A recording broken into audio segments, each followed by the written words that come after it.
또 내게 지팡이 같은 갈대를 주며 말하기를 일어나서 하나님의 성전과 제단과 그 안에서 경배하는 자들을 측량하되 성전 바깥 마당은 측량하지 말고 그냥 두라.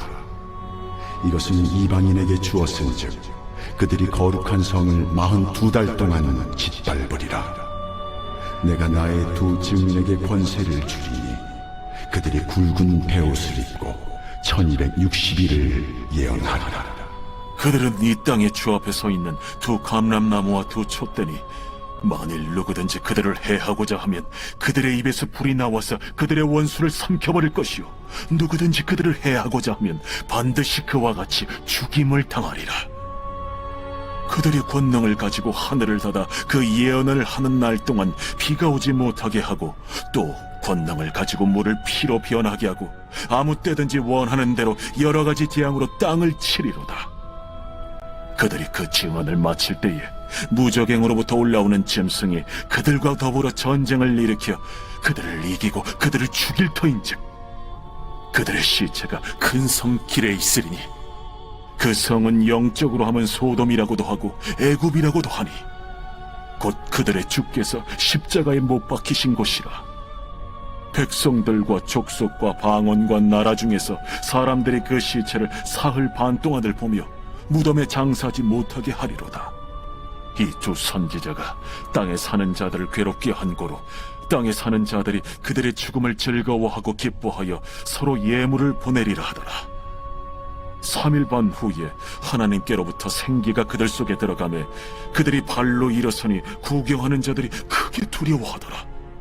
하늘로부터 큰 음성이 있어 이리로 올라오라.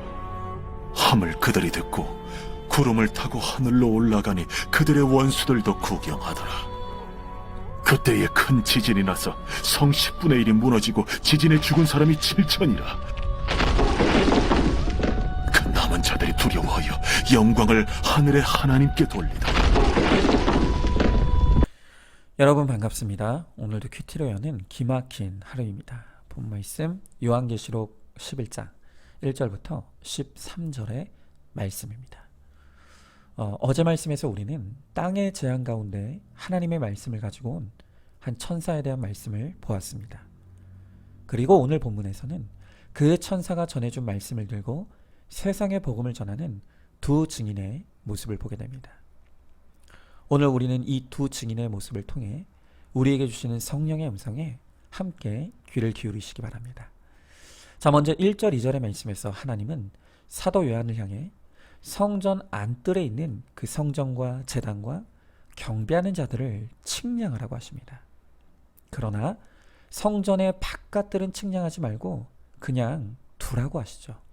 그리고 그 바깥 마당은 이방인들에 의해 42달 동안 짓밟힘을 당하리라고 말씀하십니다.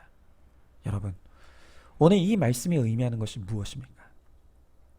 오늘 주님은 비록 하나님의 교회와 성도들을 향한 핍박이 있을 것이고 그 핍박 때문에 성전의 바깥들까지는 짓밟힘을 당할 수 있다는 것입니다.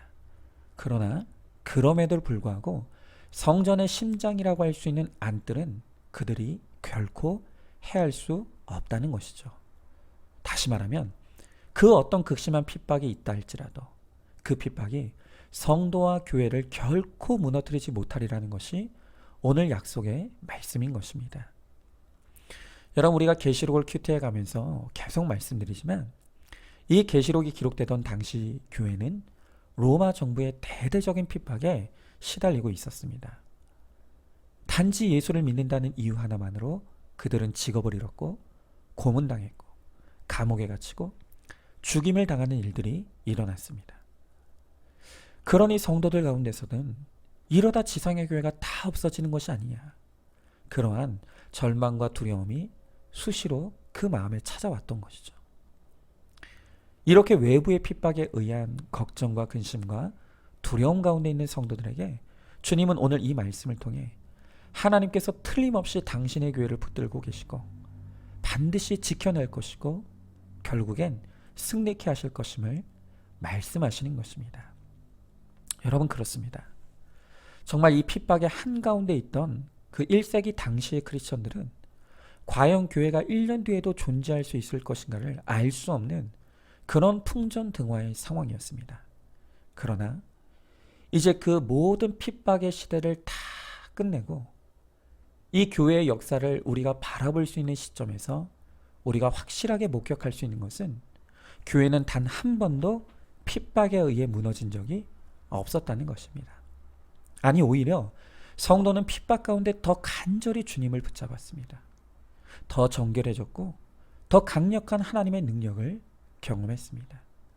여러분, 그렇기 때문에 하나님의 교회와 성도에게 고난은 축복인 것입니다. 여러분, 지금 우리의 가정에도 우리가 도저히 감당할 수 없을 것 같은 엄청난 고난과 환난이 우리들의 끊임없이 벌어집니다. 배우자의 외도와 실직의 환난, 자녀들의 방황의 환난, 질병의 환난, 그 외에도 수없이 많은 환난들이 마치 휘몰아치듯 우리들에게 찾아옵니다. 그런데 바로 그 환난과 핍박이 있기에 우리가 눈물로 주님을 찾을 수밖에 없습니다. 주님 앞에 엎드리면 저절로 눈물이 나오고 겸손히 주의 이름을 구하며 주님 앞에 나아갈 수밖에 없습니다. 우리가 이렇게 핍박과 환난을 통해 주님을 찾고 주님을 부를 때 주님은 나의 기도를 금대접에 받아주십니다. 우리의 기도가 하나라도 땅에 떨어지지 않고 신실하게 우리의 기도를 사용하셔서 역사하시고 응답해 주신다는 것입니다. 오히려 지나온 교회의 역사를 통해 우리가 확인할 수 있는 것은 교회가 가장 위태롭고 위험한 때는 환난의 때가 아니라 평안의 때였다는 것입니다.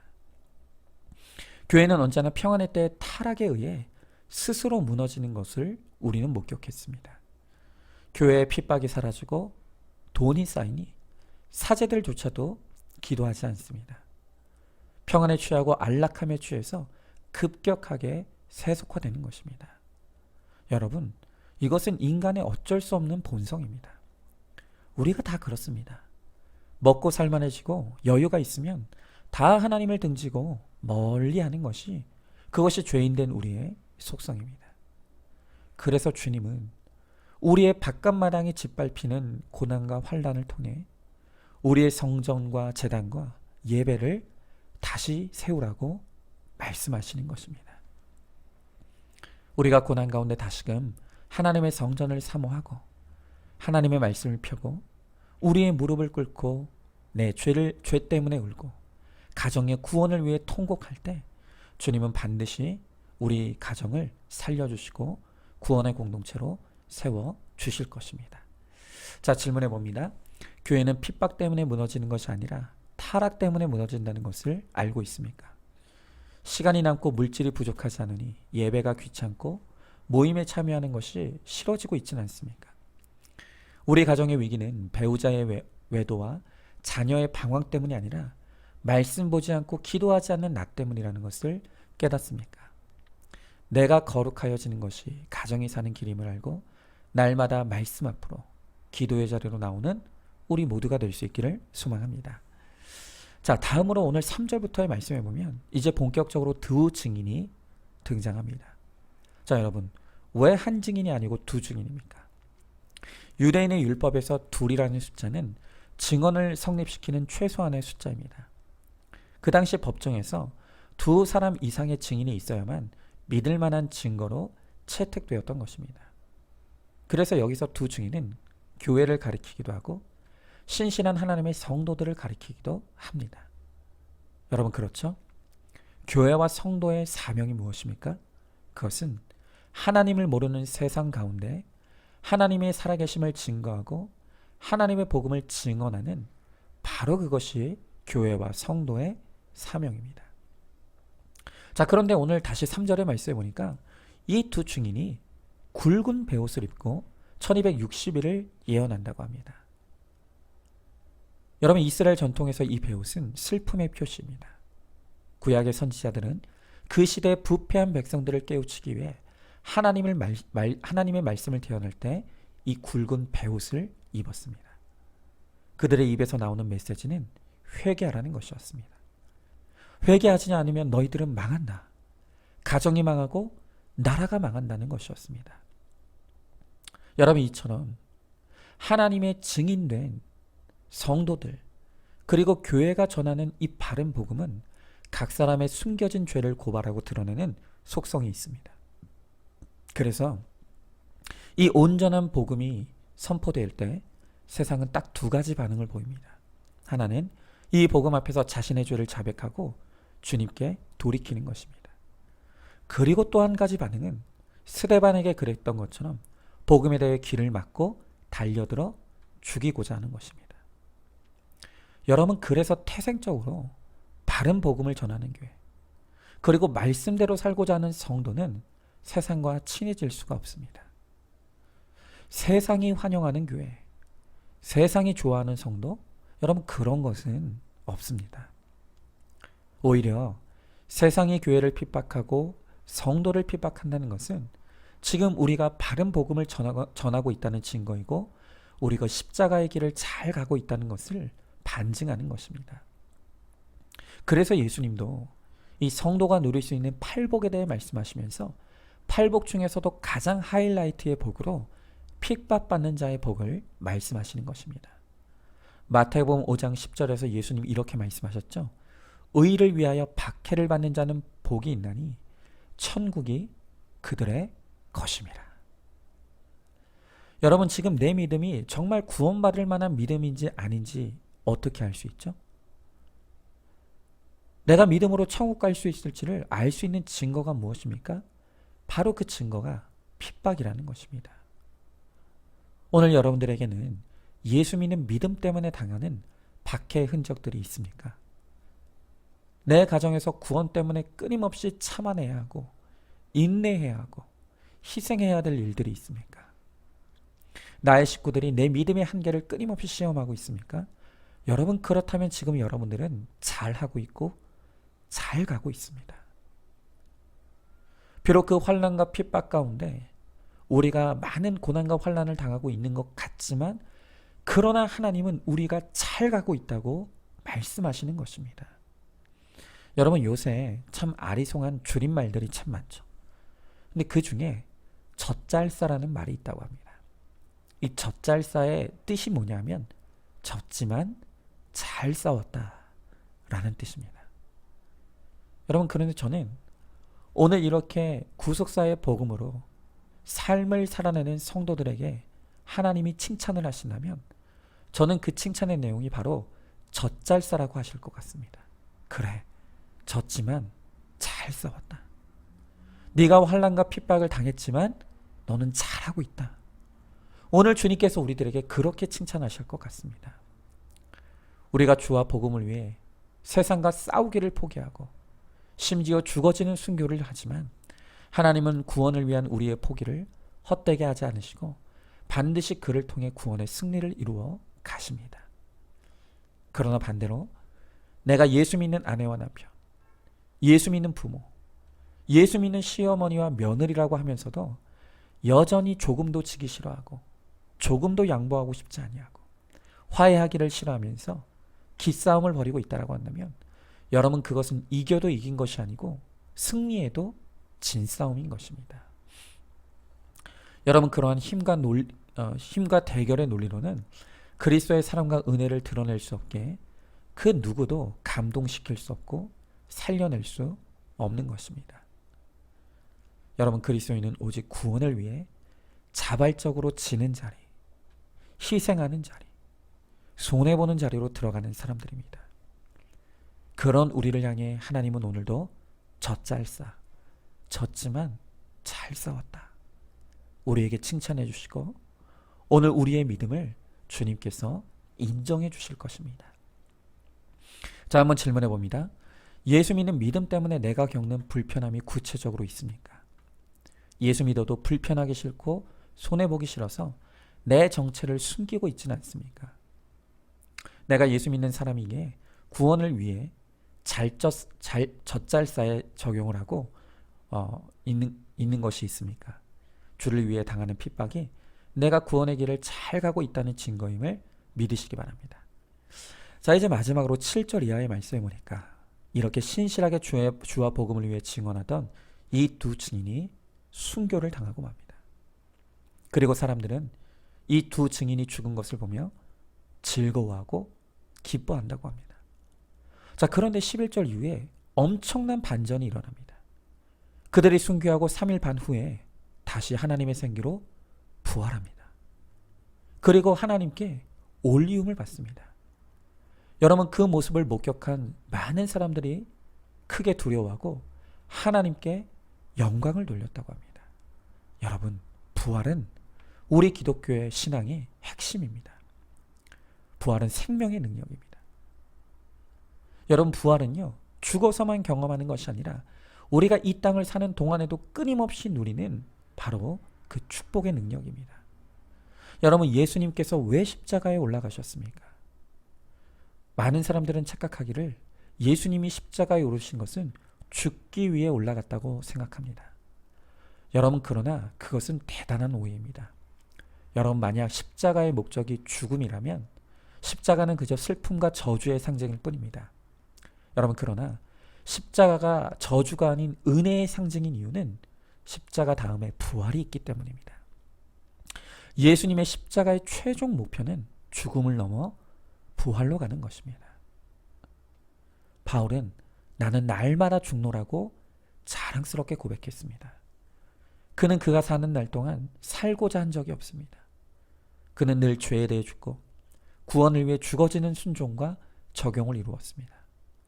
여러분, 왜 바울이 날마다 죽어짐을 이룰 수 있었습니까? 그는 부활을 믿었기 때문입니다. 여러분, 부활이 없다면 그리스도인의 이 세상에서 가장 불쌍한 사람들임에 틀림없습니다. 그러나 우리에게 부활이 있기에 우리의 존재와 우리가 하는 모든 일에는 엄청난 가치가 발생하는 것입니다. 여러분, 왜 우리가 행복이 아닌 거룩을 쫓아야 합니까? 부활이 있기 때문입니다. 왜 우리는 희생하고 손해보고 인내해야 합니까? 부활이 있기 때문입니다. 여러분, 왜 우리는 끊임없이 죽어져야 합니까? 부활이 있기 때문입니다. 여러분, 이렇게 그리스도인은 확실한 부활 신앙이 있어야 합니다. 내가 주와 함께 죽으면 또한 주님께서 나를 살리시고 영생하게 하실 것을 확실히 믿어야 하는 것입니다. 여러분, 그래서 우리는 우리의 임종의 때에도 믿지 않는 이 세상 사람들을 향해 잘 죽는 모습을 보여줄 사명이 있습니다. 부활의 소망이 있는 사람들은 죽는 모습조차도 구원의 통로와 사명이 되어야 합니다. 부활이 없기에 죽음을 두려워하는 자들에게 부활의 소망이 있는 우리는 그 소망을 보여줘야 합니다. 그리고 믿지 않는 가족들에게 나의 소망이 예수 그리스도라고, 나는 비록 육신인 죽지만 너희들도 나처럼 예수 믿고 천국에서 다시 만나는 것이 나의 소망이고 나의 유언이라고 담대하게 외칠 수 있어야 합니다. 바로 그때 부활의 소망을 품고 죽음을 맞이하는 우리의 모습을 바라보며 세상 사람들이 두려워하고 하나님을 두려워하고 하나님께 영광 돌리게 된다는 것입니다. 여러분, 바로 이것이 두 증인의 삶입니다. 그러면 우리는 사나 죽으나 이 부활의 능력 안에 거함으로 영원토록 주님과 함께 영광을 누리며 살아가는 저와 여러분, 우리 모두가 될 수 있기를 주님의 이름으로 축복합니다. 자, 한번 질문해 봅니다. 내가 죽어도 죽기 싫은 것이 무엇입니까? 혈기, 자존심, 이기심, 음란, 어떤 것이 있습니까? 부활을 믿기에 주를 위해 손해보고 희생하고 내려놓는 구체적인 적용을 하고 있습니까? 나는 오늘 죽으면 내 영혼이 낙원에 있을 것을 확신합니까? 부활신앙으로 나의 죽음도 구원의 도구로 잘 사용할 수 있기를 준비하시기 바랍니다. 자, 오늘도 12월 2일 보석상자입니다. 100배, 60배, 30배의 결실을 맺는 좋은 땅은 높은 곳이 아니라 낮고 낮은 땅입니다. 어디에서도 받아줄 곳이 없는 사람들이 깃드는 곳, 그들을 품는 사람이 결실을 맺는 좋은 땅입니다. 아멘. 우리 다 함께 기도하겠습니다. 하나님, 이제 하나님의 말씀을 맡은 우리가 하나님의 증인이 되어야 한다고 말씀하십니다. 그러나 우리는 여전히 세상이 가하는 핍박과 조롱이 두렵습니다. 그래서 우리의 맡은 자의 사명을 감당하는 것이 무섭습니다. 그러나 오늘 주님은 말씀을 통해 주와 함께 죽을 때 주와 함께 부활하고 승리할 것을 약속하시오니 오늘도 주와 함께 구원을 위한 나의 십자가에서 나의 악과 죄에 대해 죽고 거룩한 자로 부활하여 영원 구원의 사명을 잘 감당하게 하여 주시옵소서. 믿사오며 사랑이 많으신 우리 예수님 이름 받들어 기도드리옵나이다. 아멘. 오늘도 큐티로 기막힌 하루를 살아내는 하늘가족 공동체 우리 모든 성도님 되시기를 주님의 이름으로 축복합니다.